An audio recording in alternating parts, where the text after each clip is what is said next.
शेतकरी बांधवांनो, तर आज म्हणलं व्हिडिओ काढा.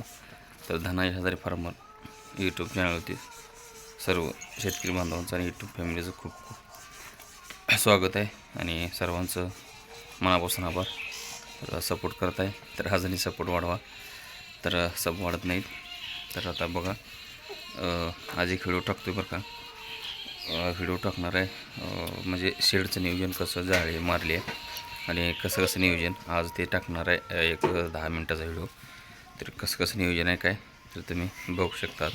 आजपासून व्हिडिओ सुरुवात करतो आहे. बघा, एक व्हिडिओ आपल्या घरचा टाकतो आहे रोज व्हिडिओ. तर आठवडे बाजारात तुम्ही बघतायच. तर आता घरचा अनुभव आणि क्लिअर कट जे आहे ती तुम्हाला व्हिडिओ रोज एक 10 मिनटाचा बनवणार आहे. त्याचं उत्पन्न कसं आणि औषधाचं आणि चारा नियोजन सगळं एक व्हिडिओ टाकणार आहे. तर बघा, आज आपण एक जाळी मारली नाही शेडचे नियोजन, तो व्हिडिओ टाकतो आहे. तर बघा, पुढल्या कॅमेरा बसलो इथंच आहे, बघू शकताय. हे बघा, किती माहिती अंदाज मागं पळत आहे, पळून जातं ऐकत नाही. तर टाकतो सगळं व्हिडिओ. तर बघा पुढच्या कॅमेरा व्हिडिओ. तर मग सकाळचे वाजले तर 10-10:30 वाजले बरं का. सकाळपर्यंत असे बसून असते निवांत बरं का. चांदी टाकल्यावर तर त्यांना टाकायचं हे गव्हात इकडे आणून ठेवलं आहे. तर म्हणलं चला एक व्हिडिओ काढून घेऊया. तर बघा, गव्हात टाकल्यास तुम्हाला व्हिडिओ दाखवतो. चला आधी शेड बघून घ्या बरं का शेतकरी बांधवानं. शेड मारला आहे मी, मारून 2 वर्ष झाली शेडला.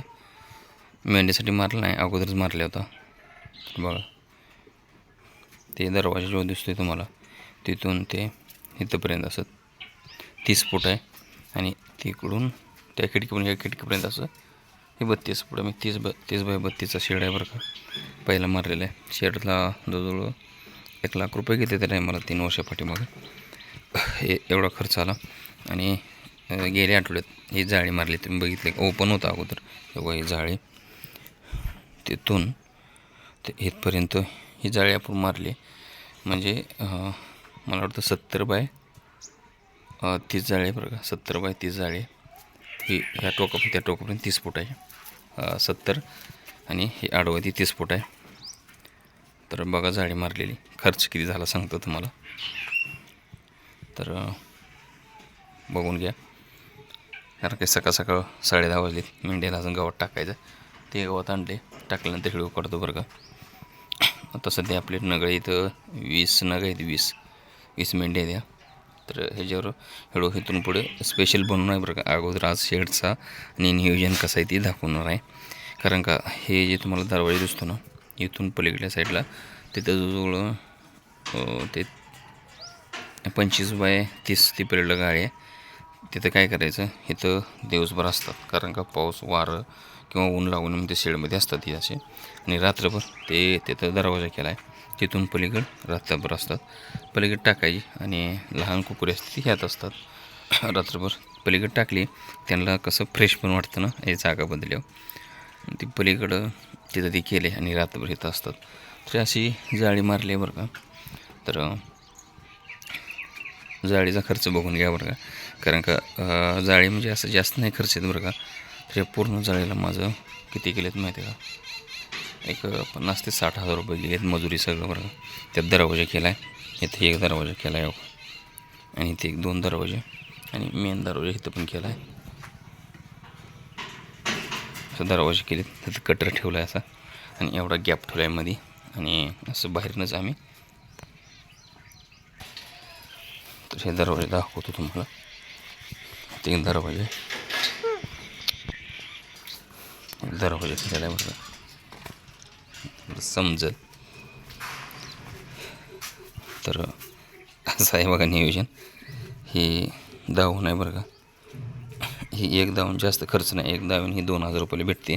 अशी 4 दावणी टाकलीत 8 ते 9 हजार रुपये गेलं बरं का आणण्यासकट. हे असे एका साईडला टाकून घेतलेले आहे बरं का. तर ह्यात जवळजवळ 30 ते 35 मेंढ्या खाऊ शकतात. एवढं त्याचं साचे आहेत. तरी 4 आपण दावून टाकले त्याच्यात आणि असा वर शेड आणि पलीकडे अशी जाळी मारली रात्रीसाठी. तर एवढ्या सगळ्याला खर्च तुम्हाला सांगतो. शेडला 1 लाख रुपये गेले असतील. कंकड खाली कंकड लेक 50 गेलं, म्हणजे 1.5 लाख झालं. आणि जाळी पूर्ण माराय सगळं टोटल म्हटलं तरी 70-1,000 गेलं असतील. आणि ह्या दावणीसकट एक 10 म्हणजे 80,000 रुपये. आणि ती 1.5 लाख रुपये कंकड आणि शेड. 80 आणि 1.5 लाख रुपये तरी 2,30,000. 2,30,000 एवढ्याला पूर्ण झाले बरं का. तर काय अडचण नाही. जर नवीन शेतकरी बांधव तुम्ही आहेत ना, तर एवढा खर्च करायची काही गरज नाही बरं का. कारण का पहिल्यांदा तुम्ही अशी जाळी भेटते ना, त्याची एक पानं बनवायची. ते पानं आपली बनवली आहेत बरं का, पलीकडे दिसते तुम्हाला. ते पानं बनवायची जास्त खर्च येत नाही असा. आणि थोडक्यात तुम्ही चालू करू शकता. आणि याचं कसं परवडतं आहे काय हे मेंढ्याचं तुम्हाला पुढल्या व्हिडिओमध्ये टाकणार आहे. तर आता ही बघून घ्या. आणि आता गवत टाकणार ह्यांना बरं. हे गवत आणलेलं गवत टाकलं तुम्हाला व्हिडिओ टाकतो. तरी नियोजन कसं झालं सांगा. आणि इथून पुढं व्हिडिओ कशा येतील, चारा नियोजन कसं, यांना दवा कसा द्यायचा, आणि किती महिन्यात कुकुर येतं, कुठली जात परवडते, ही जात कुठली आहे, आणि किंवा काय नेमकं निवडं, ही सगळं पूर्ण माहिती इथून पुढे 10 मिनटं टाकणार आहे. तर चला आपण गवत टाकल्यावर व्हिडिओ काढतो. तर मग असं गवत टाकून घेतलं बघा. गवत कसं खाते, काल काढलं होतं गवत बघा. डाळिंब बागेतलं गवत आहे.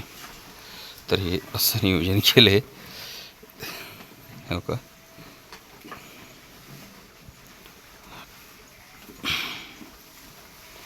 असं नियोजन आहे. तिकडची जागा शिल्लक राहायला बघा, भरपूर शिल्लक जागा आहे. अशी गवत खाते ती. तर हा नर आहे बघा. मला माहिती आहे किती लहान गेले रविवारी. खाण्याची मिट्टी उठली एकदम तंदुरुस्त आहे बघा. बघू शकता. आता टाकल्यानंतर तर ह्यांना संध्याकाळीच 3 वाजता बरं का. ह्याच्यावर व्हिडिओ बनवणे सविस्तर. आणि आता तुम्हाला सगळं व्हिडिओ दाखवून झाला तर शेडचं आणि कसं नियोजन. तर आता तुम्ही मला कमेंट करून सांगायचं आहे व्हिडिओ इथून पुढे बनवू का. कारण का मेंढ्या परवडतात का, नेमकं किती खर्च, आणि त्याला दवा काय असतो, जंताचं औषध, आणि काय फायदा आहे का, सगळं टोटलमध्ये व्हिडिओ मी टाकतो आहे. तुम्ही कमेंट करून सांगा व्हिडिओ इथून पुढे बनवू का. कमेंटवर आहे तुमच्या. चला तर धन्यवाद. एवढा वेळ द्यायला मनापासून आभार. व्हिडिओ पूर्ण बघितल्याशिवाय तुम्हाला समजा नाही. व्हिडिओ पूर्ण बघा आणि कमेंट करून सांगा आजचा व्हिडिओ कसा वाटला, आणि पुढच्या व्हिडिओसाठी सांगा बनवायचं का काय. तर ओके, धन्यवाद मनापासून आभार. थँक्यू. काळजी घ्या. धन्यवाद. शुभ दुपार.